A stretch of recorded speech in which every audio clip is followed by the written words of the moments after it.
My name is Megan Cox, and I'm the Marketing Events Manager at Curinos. Thank you for joining us for today's webinar, The Mortgage Leapfrog, Reclaiming Home Equity.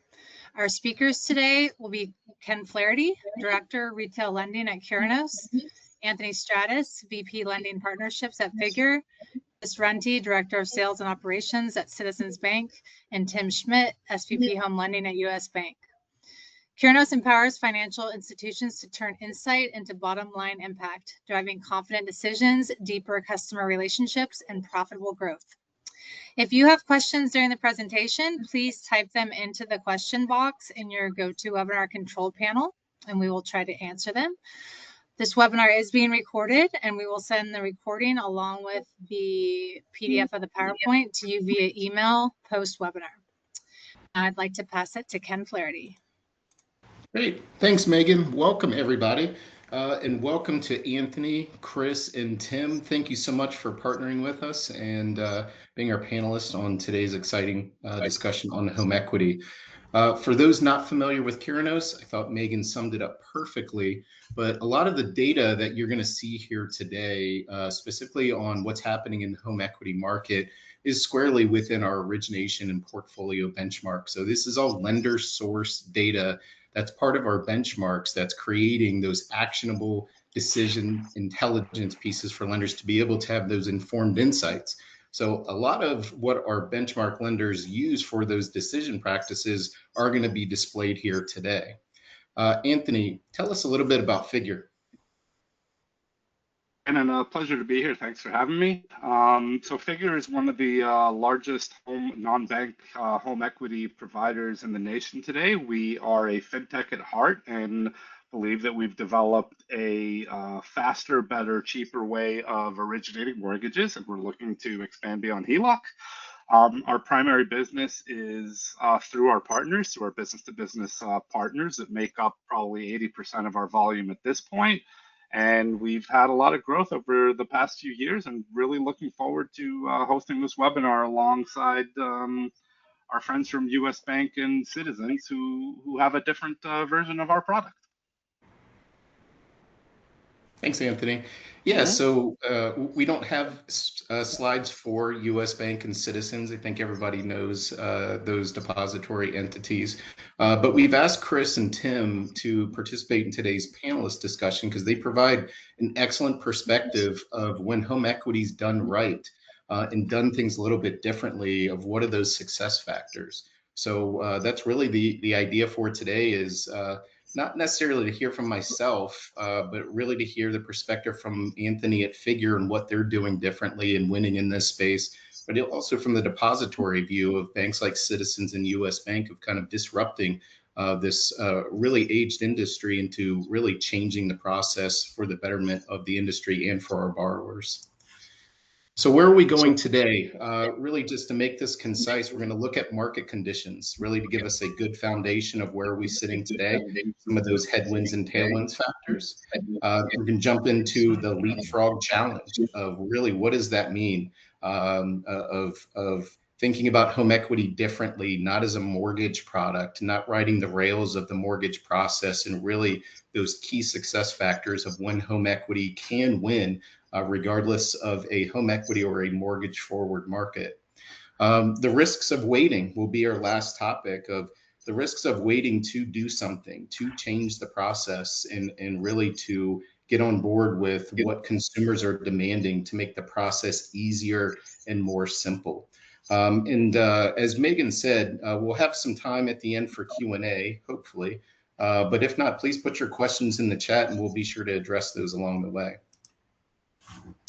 So let's talk about some market conditions right now. So give me a moment just to explain all the stuff that you see on the page right here. So we're looking over the last 13 months and we're seeing just in a total distribution at the top for home equity loan, HELOC, and that specific first mortgage cash out. So when we think about of all of these are really necessary tools that borrowers leverage for cash out needs, what's very obvious here is equity is winning, and specifically HELOC is winning. But as you look towards the bottom, this starts to really spell out this kind of flash in the pan that we saw towards the end of last year into early this year, is when rates start to slide, specifically on the mortgage side, and that delta between a first mortgage refi cash out product versus the HELOC or HELoan product, when we see that delta start to compress, we do see those periods where refi cash out products do start to take a larger presence of the market. But again, this was a flash in the pan, but we definitely saw that momentum of those locked in borrowers start to take advantage of a more conducive rate environment. Speaking of which, when we think about the opportunity for home equity, this is the current depiction of the first mortgage market or first mortgage holders out there, where we're seeing still the vast majority of borrowers sitting at, a less than 5% or less than 4.5% rate. So what's depicted there on the right-hand chart is really our best way of visualization to say just how much runway does home equity have. We think it's a lot. Sorry, first mortgage folks, I don't see rates hitting 4% or even 5% really for the rest of this year. So those locked in borrowers are going to be prime candidates as they're sitting on a ton of debt, but also a ton of equity to take advantage of home equity products for the foreseeable future. So let's open it up to some panelist discussion here. Anthony, let me start with you, and then Tim, I'll move to you, and then Chris. But as we think about what we talked about so far, given this locked-in population of lower first-rate mortgage borrowers and the challenges that we're facing today with this persistently high mortgage rate, this should continue to propel home equity for the foreseeable future. But in your opinion, where do you think we are in this cycle? Are we in the early innings or are we in the late stages of this cycle? I think it's a great question. Look, from my perspective, I'm not a wizard. I don't know where interest rates go from here. Are they going to toggle up? Are they going to toggle down? I think the data that you're presenting is compelling. There's a wide moat still where home equity as an option to extract value from your home to deal with other needs that you have, be it credit card debt or other debt that you have, is going to continue for a while. But I also think, given what's happened in the market, in the mortgage market over the past few years, home equity as a solution is likely here to stay and has a role to play, whether rates go up or down, more likely down, because consumer debt continues to increase. And I think we're going to touch on that a little bit more in subsequent slides. So it's a very long-winded way of saying I think there's a lot of runway here still. Tim, thoughts? Yeah, and again, wanted to say thanks for the opportunity again, Ken. My comments here on this one, when you look at the still almost 50% of the people locked in under 4%, I think that has the option there is really in two different use cases. One is on the home improvement side or the home renovation side, and the other one is the debt consolidation. So my answer is a little bit closer to Anthony of like, I'm not sure that there's a front end, middle, or back end to it, but more about the place where the customer is in their financial health is probably a bigger indicator than the rate environment. And it's either the financial health of their day-to-day monthly payments or their financial health on where they see their house and their home as their investment. We're going to circle back to that, Tim. I love what you said there. Chris, what's your thoughts? Yeah, great points, Tim. And yeah, I totally agree with what Anthony said. Well, and Tim, I think we may be, this will persist for a while, I believe. There's a lot of people sitting on very, very low rates.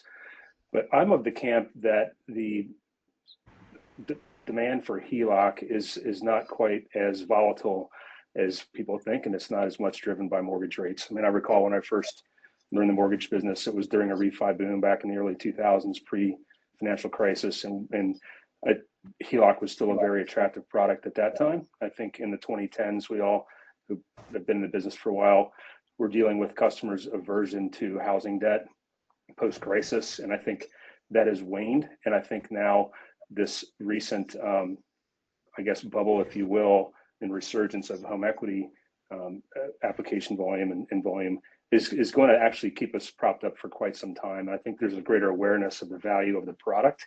So I think it can succeed in any mortgage rate market. I think Tim said something similar, and so did Anthony. So yeah, I think it really depends upon the institution's focus on the product and how they present it.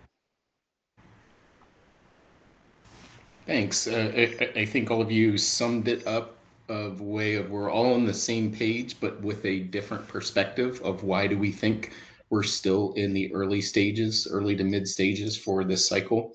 So let's talk about what the Curinos data and our origination benchmark is viewing, because it starts to tell a little bit different story. Hopefully we're not going to prove us to be liars here, but we see on the left-hand side, HELOCs are up year over year in applications. Home equity loans are materially down. We have a net application growth rate year over year of down 3%. A little bit more favor on the right, which is going to be that book transaction, the book dollars.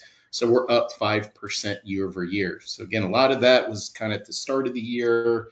Things are starting to slow a little bit, but Tim and Chris, I'm going to come back and to your comments there. As you think about we have to think about the borrower situation and your consumer situation. And the one thing that always comes to mind for us at Curinos is have to be keeping a pulse on consumer confidence.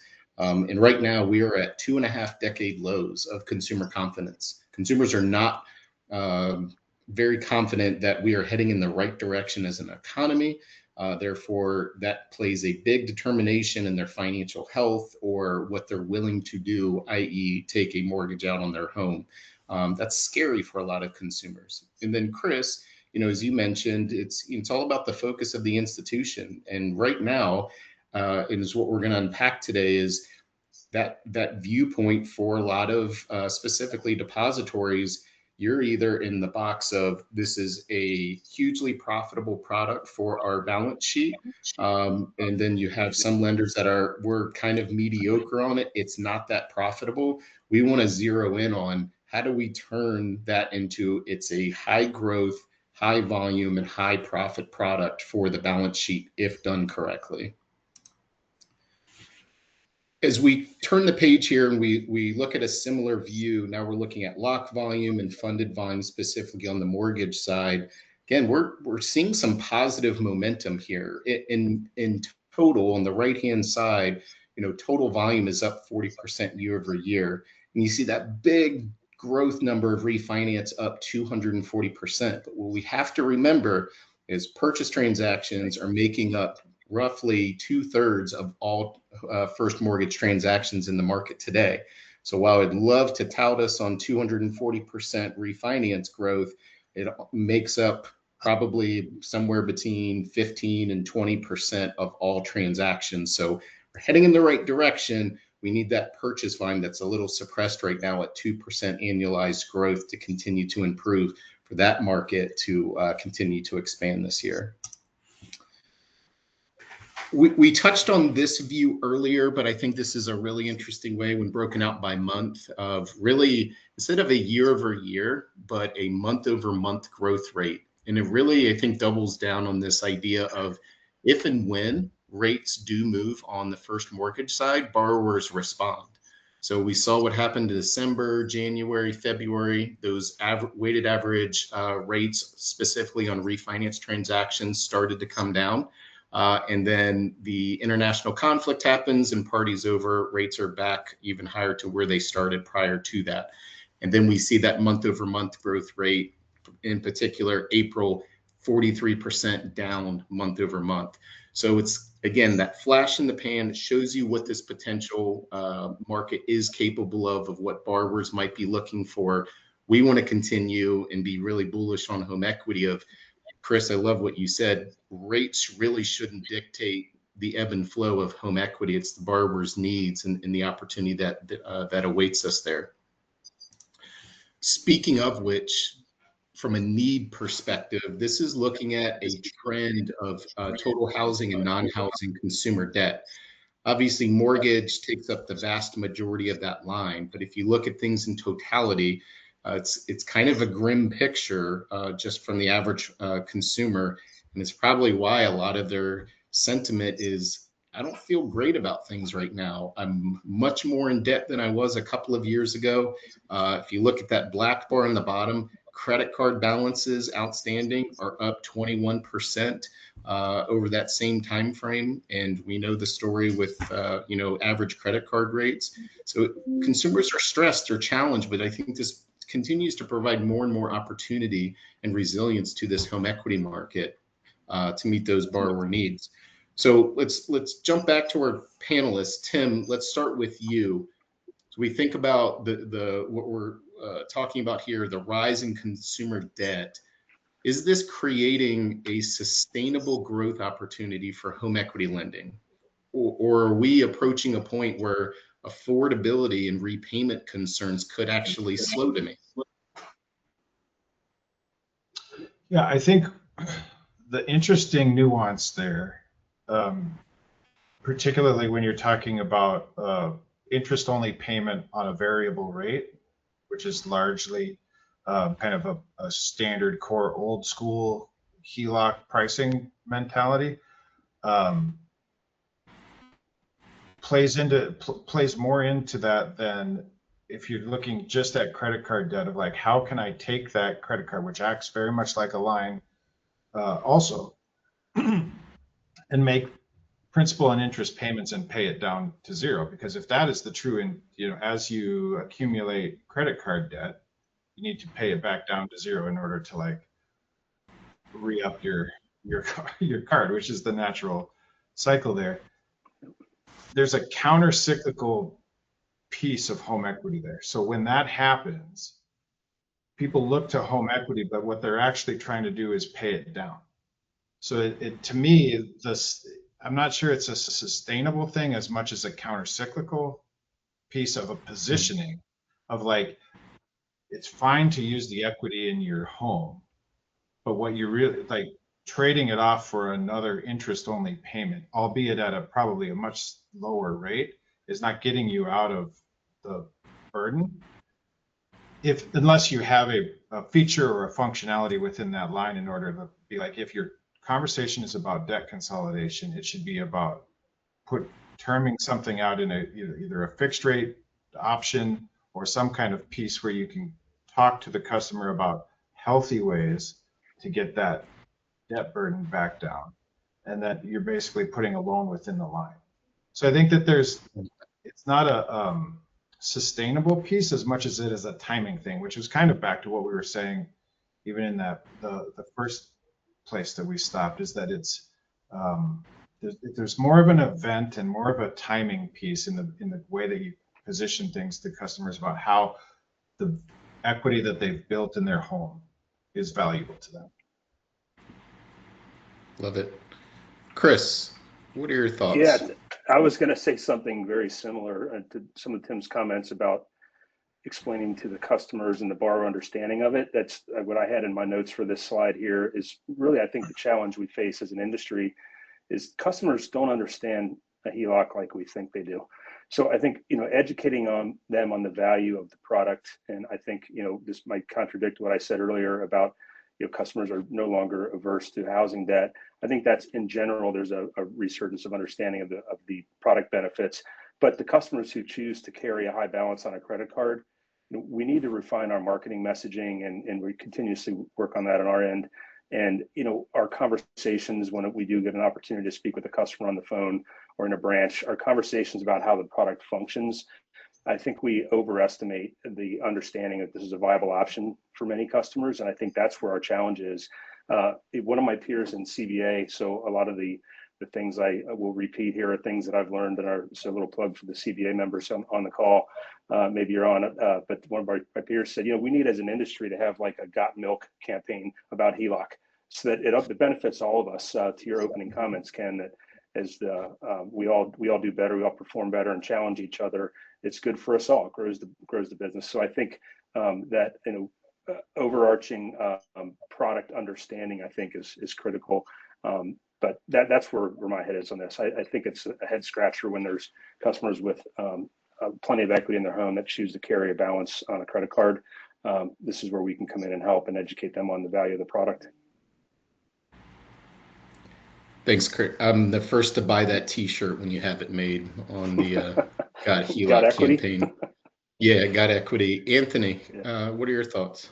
I mean, I'm going to be brief because I couldn't agree more with what Chris and Tim had to say there. But,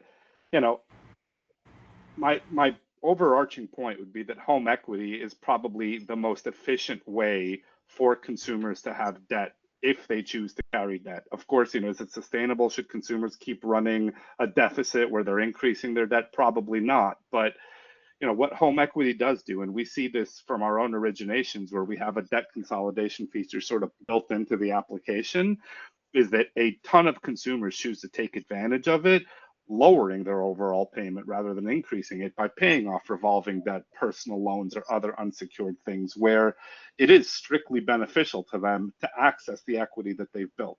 If there's one thing US homeowners have working for them, it's that while their overall debt is increasing, as this chart demonstrates, so is their home equity.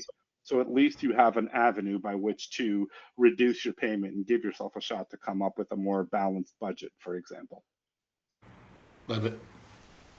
Ken, can I just key off of something Anthony said? Because regardless of whether you're talking about home improvement or debt consolidation, you're still talking about a monthly payment, right? Because if you're budgeting a kitchen and I can do that for $175 a month, that's a decision making. That's a moment of decision making. And also, if you're talking about debt consolidation, where Anthony was just saying, if I'm lowering my monthly payments by $5, $125 a month, like that is also a piece here of like, how do you sustainably talk about home equity through different cycles? Because when you're in a good, healthy market, you're talking about how to improve the value of your home. And when you're in a stressed market, you're talking about how do I financially get my health, my financial health and better. But the conversation is still about monthly payment, regardless. Yeah, and I'll tie that back to where Chris was going before. I'm a firm believer in, we're all nerds here, and we know everything there is about home equity, but the average consumer doesn't. So why does a customer, choose to pull the trigger on a home equity product, or even if it's a refinance product? They know they have a need. Do they know the right solution for that need? And Tim, to your point, if the need isn't to reduce my cash flow or sustain my cash flow, like whatever side you're on, the borrower needs your assistance and education on guiding them to those right products and those right solutions. For today's call, we're going to say home equity is always that answer. Let's talk about the problem statement here. This is looking at our portfolio benchmark data. We've got first lien HELOCs on the left, second lien HELOCs on the right.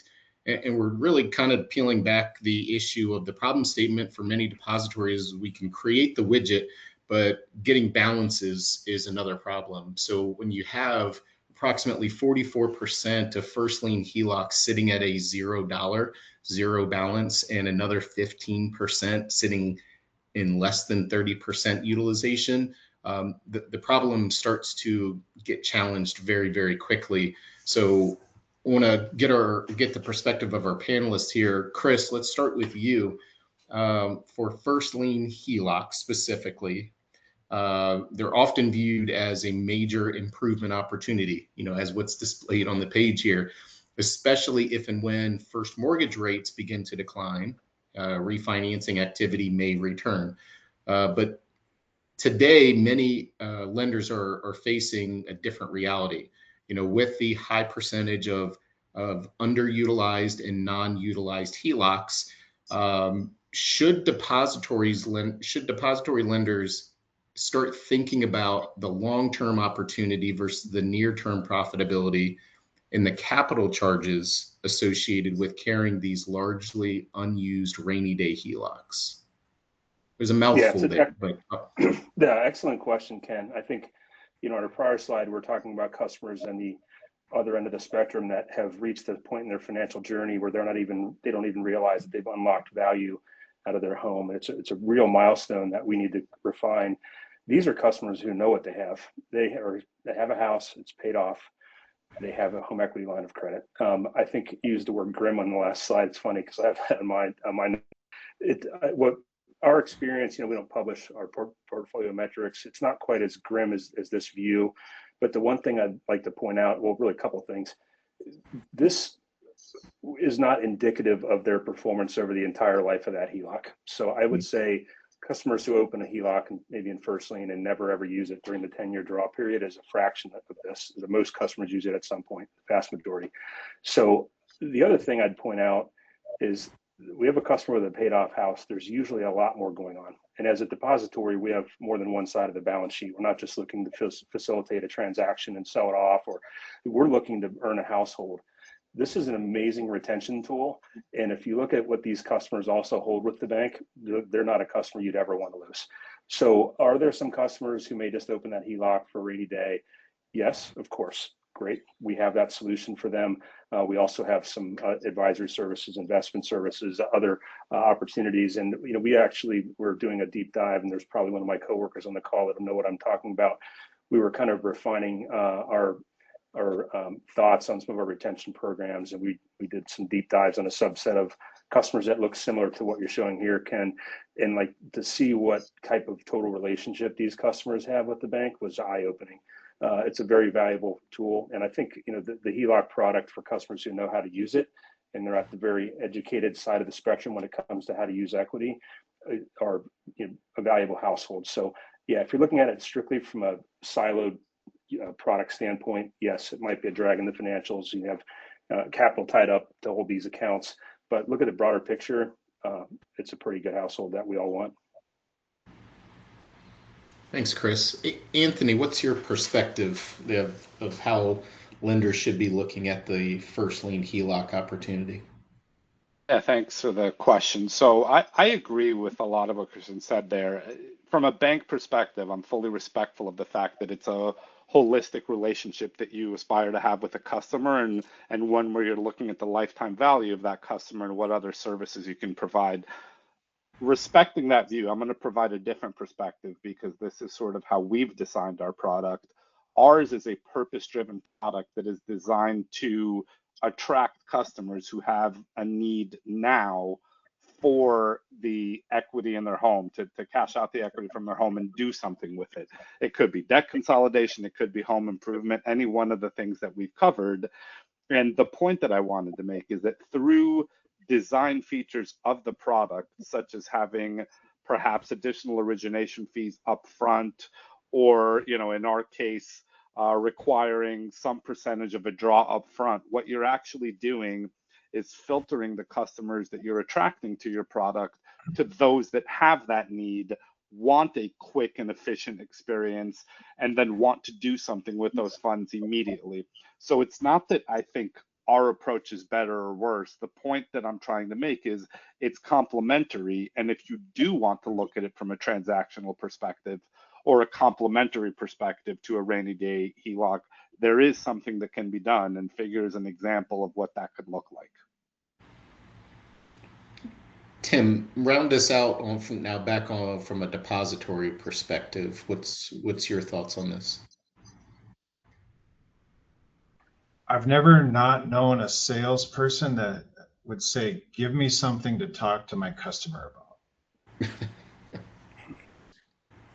And I think whether the HELOC's in first lien or second lien position doesn't really matter. The fact is that in a like a standard traditional HELOC, that's a 10-year draw period. That means you have 10 years to come back each and every year. Now they may only remember or be time-wise about the kitchen or the bathroom or something like that in the first 3-4 years that they've had it. But one of the relationship benefits of this type of product is that the client has 10 years to come back and redraw. So I thought, Chris, your comment about like, this may look like a moment in time. I love that song. But like the fact is that you can come back to this customer multiple times throughout the life of this product and talk to them. And it may not actually end up being, I need to draw on my HELOC. It might be, I'm looking at my savings account and I'd rather leverage the money that I have there instead of take on additional debt. So it just provides a very, very good way for branch managers, mortgage loan officers, anybody who's looking to deepen relationships with their clients, to just one more way to talk to their existing book of business. Tim, I love Can I add that. one more? Yeah, go ahead. And one Go more ahead. comment I wanted to make. I mean, you asked about first liens as opposed to second or third lien positions, right? I think going back to what the discussion we had earlier about consumers understanding what a home equity loan is and how they work, I'm not sure many realize that you can do it in bite-sized chunks of like $30,000, for example, and actually have it originated with pretty affordable fees in this day and age. And even a free and clear homeowner, if they've racked up some credit card debt, it's a pretty good way to pay off 20, 30 grand with little effort. So Yeah. I couldn't agree more. And it's a great conversation.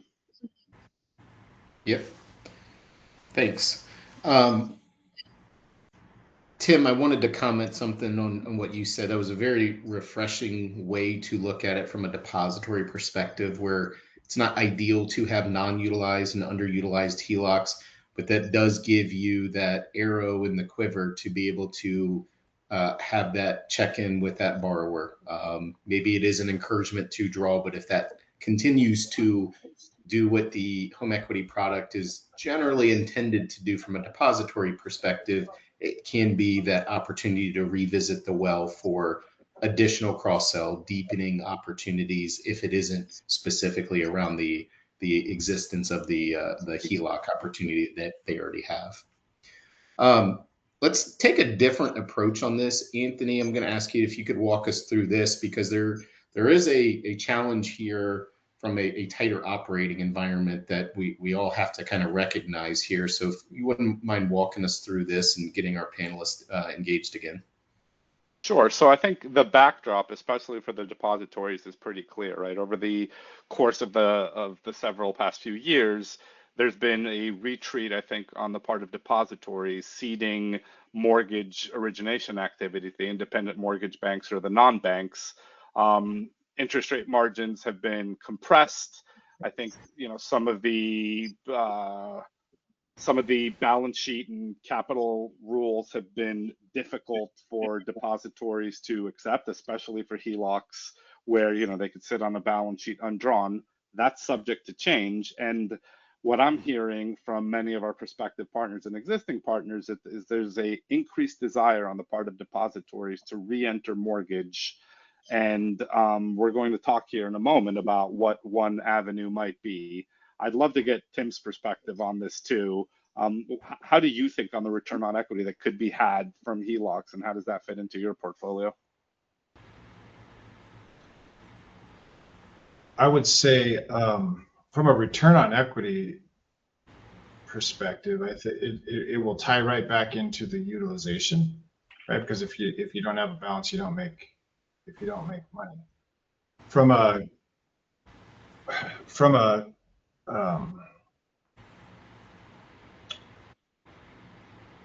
sorry, just one sec. From a placement, though, I think the home equity piece,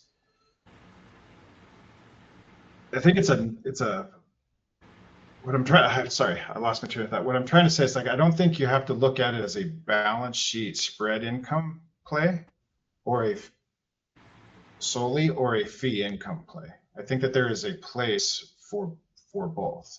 And I think historically we've looked at this of like a no fee, no, very low barrier to entry piece. And I think that what you guys have done to disrupt the market and kind of change a little bit of that is starting to make people think about, like, are there other profitability levers that can be drawn than just needing a balance, right? Is there We have looked at like no origination fees, none of that for a long time.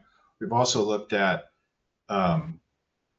taking the burden away from the customer, and trying to like reduce the number of times we go back to the customer. And I think what you were saying about the segment of customers that is engaged and wants the line and will draw on it will do more for you, and that will reduce your expense burden to where you don't have to like go out to other vendors to double check.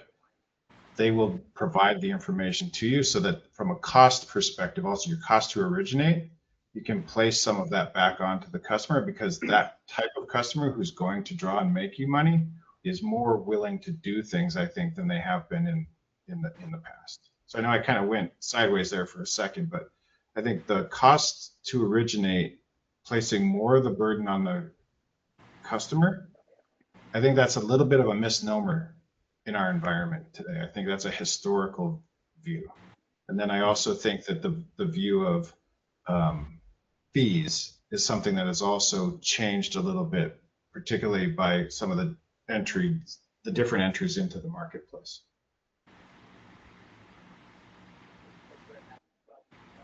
Thanks for that. Chris, your thoughts? Yeah, I think I would say we would be on the side of this conversation that would cite HELOC as favorable to our profitability. In fact, in our most recent annual earnings call, one of the calls, they referred to HELOC as, like, I think it was the rock star of loan growth at the bank. So it fits nicely into our strategy of household deepening, et cetera. So yeah, is there pressure on costs and absolutely, of course there is. Part of it is, and Tim referred to it, is running the operation as efficiently as possible. The cost to manufacture an individual booked loan, it needs to be really refined, and I think we'll probably get into this later in the call here, but handling HELOC separately from mortgage, I think, can make it a more efficient operation. So this is certainly a good product for us, and I agree with what Tim is pointing out as well. So Ken, what do we do about all this? Well, I'm not sure we can divulge those secrets on this call, but we can certainly give some ideas on how to get there. But I guess in conclusion here, what Tim and Chris and I'm, for my prior roles, am aligned. I've always looked at home equity as a highly lucrative product for the balance sheet, and if executed correctly, can be a fantastic profitability driver. But what I see is a large correlation of where lenders say, I'm mediocre on the asset. We don't view it as the rock star, as Chris mentioned. They tend to have shortened life cycles and poor utilization. And I think there's a correlation to the borrower's experience that's wrapped in there. Of borrower might get what they need at the end of the day, but if they had a bad experience through the process, how likely are they to come back to you for that product, for that solution, or another product down the road? You have to set the precedence with a good, seamless end-to-end experience. You need to have that experience post-origination. And I think the longevity is the key here, of longevity of having longer lifespan on books, trying to reduce those prepayment speeds, or those early prepayment speeds, is certainly going to create a nice long-term life cycle with favorable ROE. That it's not just a first 90 days on books type of play. You're talking 3, 4, 5 years on books. So great feedback from our panelists. Let's transition to really why we all came here today, is this Leapfrog challenge. How do we overcome some of these challenges? But let's first talk about those challenges of what are we facing today? What are we being faced with that's creating some of this friction? this is not a great slide to show a bunch of bankers on the phone, but let's face reality. This is what the data tells us and has told us consistently, that HELOCs and HE loans from a depository lender perspective continue to be 40+ days. The key here is we have also thrown in our first mortgage benchmark data in here and looking at those lock to fund cycle times. And I don't know about you, but I look at this all the time, but I still am always shocked of how can refi and cash out have faster cycle times on average versus a HELOC. HE loan, you've got the TRID factor, but HELOCs are not subject to TRID. So it's always a head scratcher for me. Anthony, I'm gonna split this up. I'm gonna ask you a slightly different question from the figure perspective, and Chris and Tim, I'll come to you with a slightly revised version. But Anthony, from your perspective, how would one look to create a seamless end-to-end process, overcoming technology challenges to have a more efficient origination and fulfillment process to improve that total borrower experience? Yeah, thanks. I think from our perspective, again, given that this is a purpose-driven product that attracts consumers that have an immediate need, as you can imagine, we've invested a tremendous amount to build the technology and originations flow that enables, app to fund timeframes of 5 days. On average, it's more like 8, but still, it's very, very quick. And the way by which we did it is to look at each component of the origination process and assess what automation can be applicable to each. Are some even necessary? And relentlessly pursue that approach towards the entire length of that fulfillment process in order to end up where we have today. I think there's a lot that can be taken from that and applied to other partners. I mean, we make our technology available to other partners, but I imagine what you're going to hear from Chris and Tim here is that even if you don't want to or have the capacity to create a flow like ours, there's many things that can be done to materially cut down the cycle time for an application, even without a purpose-built end-to-end flow like we have. So with that said, Chris, let me pass it to you. Yeah, no, I totally agree, Anthony, that there are things you can do. Our experience, we have driven cycle times down quite a bit lower than what's average shown on the screen here, but it did require a series of really thinking through our processes, SLAs, credit policy, our documentation requirements, refining the application flow in general with our portal to start. Most of you are familiar with our Fastline portal. So yeah, there's a subset of our loans that close within days, very, very short, and it's a pretty decent percent. But we're also dealing with customers maybe who don't have an immediate need, that might not be in as much of a hurry to get it closed. So sometimes one of my peers used to say all the time that not every customer is running on the same timeline we are. They don't have our SLAs we do. So we have to make sure that we are working at the customer's pace. And I know there's probably some credit unions on the call and some others that you have customers and of the bank or the credit union to serve that may have a more complicated scenario. It may not fit into that quick, easy 30K, everything's fine, there's an AVM available, and voila, we're closed in 4 days. There's some complex scenarios out there that we bend over backwards to take care of our customers, and I know a lot of the folks on the call do as well. So I think the cycle time conversation is incredibly important. Delivering it quickly when the customer needs it and expects it drives a tremendous improvement in pull-through, which directly impacts cost to produce. But also, if there's a slightly elevated cycle time based upon the mix of the pipeline and the complexity of the applications, sometimes that's okay, but it certainly should not be longer than the cash out refi. I totally agree, Ken. So that is a bit of a head scratcher. Can't say we've never been there. Been here a long time, and there was a time period where we had some work to do to refine this our processes and approach. But yeah, there are steps that can be taken to improve this for sure. So Tim, I'm gonna have you be the guinea pig here, but I want you to think about, that last question, but maybe focus more on, specifically the HELOC. You know, is what we're seeing on display here, is it a technology hurdle or is it a fulfillment hurdle that generally lenders experience? I think it's quite honestly an expectation hurdle. I think one of the smart things that we did here at US Bank was bring all of mortgage and home equity together so that we're talking about the home, which is the most valuable asset to most of America, right? But in doing that, you get to look at both sides of the process.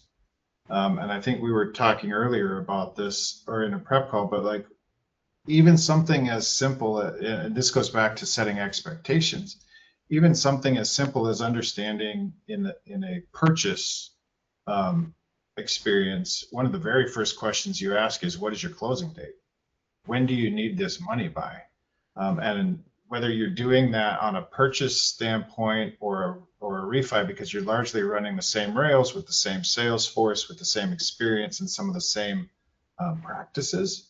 I'm not sure as a product or as a home equity industry, we have ever all gotten to talking about getting the money to the customer when they want it. I guess that's exactly what Chris was just saying. And so to me, some of this, sure, there's technology that has, at least at an institution ours, that has a very long development tail and an even larger deployment tail. But there are some things, and maybe this is another way of saying exactly what Anthony and Christian were saying, is like, there are things within the experience that you could take away and say, are we setting the expectation for the customer of like, when do you need this money? Or thanks for your application. Here are the next steps. And we're going to walk through our steps the way we walk through our steps, and we'll get you the money in 40 days. Like that's a fundamentally different value proposition. And so there's a little bit of that, I think, in the way that these lines are going. But at the end of the day, I think it has much more to do with a expectation issue than a fulfillment or a technology issue. And I want to go back to a comment that Anthony made, I think, on the previous page that I think is really important, ties to what you just said, Tim, which is, what Figure's done, in their process is they're looking at every stage of that application through that process. And let's look at what is that borrower experience and what can we automate? What are we doing with too many FTEs, too many eyeballs on a loan? What can we automate here? What can we automate here? There's going to be some stuff that you can't avoid, but if we can look for those automations, whether you have technology issues, whether you have fulfillment issues, you have to break down the process to create the most efficient process based upon your LOS, your POS, like regardless of what you're using. You have to break it down and look at those areas that you can be more efficient in that process. A similar view when we're staying on the cycle time and some of the borrower experience challenges. This is looking at depository HELOC originations versus the fintech/IMB. We see these averages here, but what's very obvious is the percentage of originations for fintech/IMBs Figure, you would be included here. We're looking at virtually, what is that number? Close to 90% are being fulfilled in under 30 days. You've got nearly 60% that are being fulfilled within 15 days. So we are on vastly different scales here in terms of this level of efficiency. And not to exclude US Bank and Citizens out. I know this chart is not representative of either of you. You guys do fantastic work, but I would say the law of averages from our data perspective shows that depositories really have this opportunity or this game of catch up of what we're seeing fintechs like Figure be able to do from that expediency and that speed of service. So for my panelist group, we're coming down to a close here in the last couple of views, but I think this is a really important slide that I want us just to take another moment on. Tim, let's come back to you and get your perspective. Talk to us about how lenders should be thinking about becoming more nimble. You mentioned earlier, of what U.S. Bank has done. You've changed it and brought home lending together and looking at the processes and the differences between first mortgage and home equity, underwriting and fulfillment. But what should lenders be thinking about of how do I become more nimble, being able to shift resources based upon the environment and that product demand, mortgage versus home equity, and have an agile team that no matter what demand is flowing in, you have a dedicated, nimble, agile team that can execute very differently for HELOC and very differently for mortgage.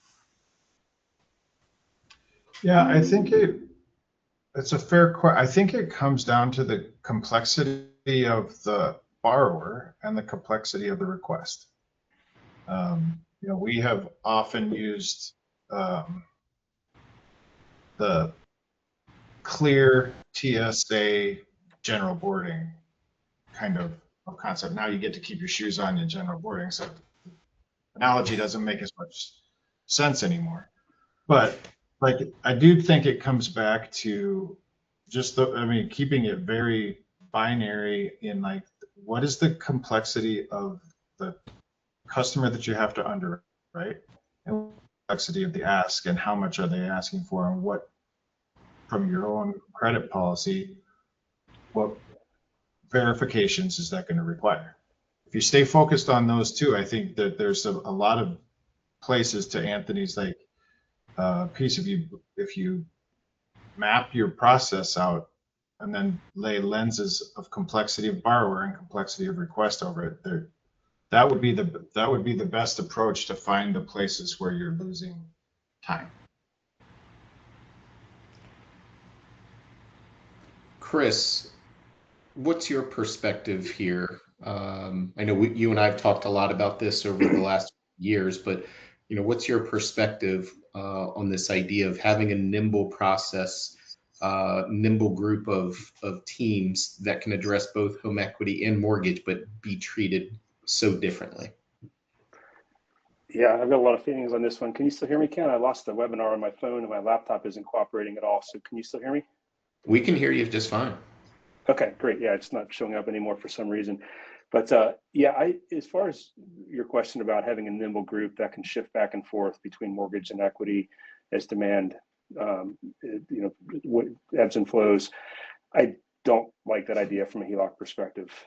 We've been there, we've done it both ways, and it just, to refine the process and the experience, you mentioned customer experience, Ken, it's critical. It's to drive pull through and efficiency. Customer experience is what needs to be talked about more in the business in general. But to have that consistent experience and that consistent focus and that process that's going to result in better cycle times and everything else, a dedicated team that understands the product, has very good collaboration with the mortgage side, because we will encounter mortgage refinance opportunities that we need to make sure we find a home for. There needs to be good collaboration there. But I think what works well is having a team that's dedicated. They understand the product. They can have an intelligent conversation with the customer to explain how this would fit into their scenario. They know what a blended rate is. They know how to have the conversation about where they are in their amortization on their mortgage, and does this make sense or not. So as the demand for mortgage shifts, I know there's a school of thought out there that says have a lot of talent in the middle that can do both and be ambidextrous, et cetera. I have found that we're just way more successful from a HELOC perspective having a dedicated team for HELOC, with the good collaboration, of course, with our mortgage side. Great. Anthony, you're going to round us out with a very different perspective here, but love to hear your thoughts on this. I'm not sure it's all that different, and actually builds upon what Tim and Chris said. From my perspective, these are sizable institutions that we have on this panel that maybe have the luxury of creating a dedicated team The other alternative, and we're going to touch upon this on the next slide, is to use somebody like a Figure to essentially ring fence the fulfillment and origination activities related to home equity and just keep the advice part, which is near and dear to most depositories, most of our partners actually. And the added benefit of that is that as the market cycle changes, whether there's more refi activity, less HELOC, or the opposite, it's not the depository's concern to shift resources because you have a provider like us that takes care of that on their behalf with the highest quality and continuing to improve the technology that adds efficiency, so on and so forth. So there are alternatives to how to look at this. I do think there's something to be said about having an advisor think about HELOCs within an overall strategy and not necessarily, in my personal opinion, be specialized in home equity. I think whether you take a home equity loan or a cash out refi, I prefer to think of it from the consumer's perspective. They're coming and saying, I need X amount of dollars to do Y project. What can you offer me to help me with that? And it could be a home equity product. It could be a cash out refi. In some scenarios, it could be a securities-based loan if they have an investment portfolio with you. I personally think advice should stay with the advisors, with our partners, with the banks, and it's best to use specialists like Figure or other alternatives to be able to, efficiently and optimally originate whatever product you're focused on, unless you can actually build it in-house. You said that key phrase there at the end of unless you can build it in-house and you have the time, money, and resources to do that. Anthony, we're coming to a close here, but I think this is kind of a really good depiction of where the whole course of the webinar is the mortgage leapfrog, reclaiming home equity. Walk us through your perspective here, where we are now and kind of the risks of waiting as we think about the road ahead. Sure, and I know we're coming up on time, so I'll be quick on this. We mentioned the market reality. The bank share of mortgage originations by HELOCs has also decreased significantly. In the meantime, there's a ton of tappable equity, 10 trillion plus, and there's clearly a gap between the average origination cycle time at banks and depositories versus what fintechs like a Figure can accomplish.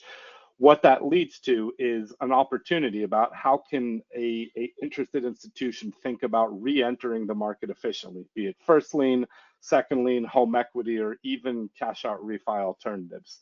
One choice, as I just foreshadowed there, is to build it. But, a home equity solution is still probably going to be, in the grand scheme of things, a niche solution for most larger depositories. And it does take, obviously, time and capital to build. Another option, which I don't think is a good option, is to do nothing about it, because it's not just about having a home equity product. It's the fact that you're there for your consumers when they need you, which increases the lifetime value and actually plant seeds to do refi or other things in the future. Or there's the option of leapfrogging, which, I'm suggesting here that there are options in the market where there's partnerships to be had that deliver originations capabilities in a box, that deliver a world-class experience with branding and all the other options that are out there. And, at least on my end, I'd be thrilled to talk to any of the participants in this webinar about it. With all that said, maybe Chris, what's your view on this? And Tim, we can get to you right after. Yeah, I certainly agree with your comment that do nothing is probably not the right approach. I would say that there's plenty of opportunity here. Home equity product is here to stay. It's a great financial tool. I think it's a great retention tool, as I've mentioned, for the depositories out there, retaining your customers and your households. And, I'm certainly a big advocate, as everybody who knows me well knows. So, I know we're right at time here, so I want to make sure I leave time for Tim. And I want to thank Curinos for hosting and for including me in the call. Thank you very much. Thanks, Chris. Tim, last words. Well, thanks. The piece I would probably leave is I don't think it has to be an all or nothing back on that last slide. I think that there is curiosity, testing, learning, retrying something that you've tried in the past that may not have worked. I think that is what is going to keep home equity from a nerd like industry banking piece relevant, is that if it doesn't evolve, it's going to get lapped, right? So I don't, my final point is that I don't think that it has to be an all or nothing. I think that there's places for everybody here. I think that what would be the most important is to understand when it makes sense. When you have that engaged customer, what kind of experience do they deserve? And when you have a customer who's doesn't have that sense of urgency, it's totally fine to give a different experience. So I guess I would always come back to it doesn't have to be an all or nothing thing, and then learning is probably more important than not doing anything at all on that last slide.